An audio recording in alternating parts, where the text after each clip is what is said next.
এসেছে, সূরা কাহফের মধ্যে এসেছে যে হযরত উযাইর আলাইহিস সালাতু ওয়াস সালাম, হযরত মূসা আলাইহিস সালাতু ওয়াস সালাম তিনি যাচ্ছেন, গিয়ে দেখছে একটা দেয়াল মানে বেঁকে আছে, যেটা পড়ে যাবে অবস্থা, আর তার দেয়ালের ভিতরে সোনা দানা জহরাত আছে। উনি তাড়াতাড়ি করে কাউকে না বলে উনি কি করলেন, উযাইর আলাইহিস সালাতু ওয়াস সালাম বললেন, এই দেয়ালটা ঠিক করে দাও। দেয়ালটা ঠিক করে দেওয়া হলো। ঠিক করে দেওয়ার মজুরিও দিলেন না, তারা খানাও খাওয়া দেবে না, পানিও পান করলেন না, মেহমান নামাজি করলেন না। মূসা আলাইহিস সালাম বললেন, ভাই আপনি তো এটা কেন ঠিক করলেন? আপনি চাইলে তো এটাকে মজুরি দিত, কিছু পয়সা দিত, খাবার দিতাম, অনেক সময় থেকে আমার অবস্থা আছে। উনি তিনটে ঘটনার পরে তিনি বললেন, দেখো ভাই মূসা, এই রিয়াদের ভিতরে আল্লাহর কুদরতি ভাবে এদের পিতা মাতারা এই বাচ্চাদের জন্য দুজন এতিমের জন্য কি রেখেছে, ভিতরে খাবার রেখেছে, মানে সোনা দানা রেখেছে। এই সোনা দানা যদি ভেঙে যাওয়ার কারণে এটাকে ওপেন হয়ে যাবে, খুলে যাবে, তখন সবাই এটাকে বার করে নেবে।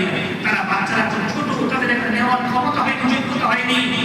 তো এই আয়াতের ভিত্তি করে মুফাসসির কিরামরা এবং সাইয়্যিদুল মুফাসসিরিন হযরত আব্দুল মাসউদ, আব্দুল আব্বাস, এই সমস্ত মুফাসসিরিনের ব্যাখ্যা দিয়েছে, যদি যার পিতা মাতা যদি সালেহ হয়, নেক হয়, আল্লাহ ওয়ালা হয়, আল্লাহ হয়, আল্লাহ রাব্বুল আলামিন তাদের নসলের উপরে নসল কি করবে, আল্লাহ রিজিক ব্যবস্থা রেখে দেবে, শান্তির ব্যবস্থা রেখে দেবে, তারা ছুটতে হবে না, হাঁটতে হবে না, পেরেশানি করতে হবে না, তাদের রিজিক আল্লাহ ব্যবস্থা করে দেবে। ওই যে কোথাও থেকে বুঝতে পারবো দাদা হুজুর রাহমাতুল্লাহ আলাইহি মস্ত বড় ওলি কামেল আর আল্লাহ ওয়ালা মুত্তাকি পরেশগার মানুষ ছিলেন।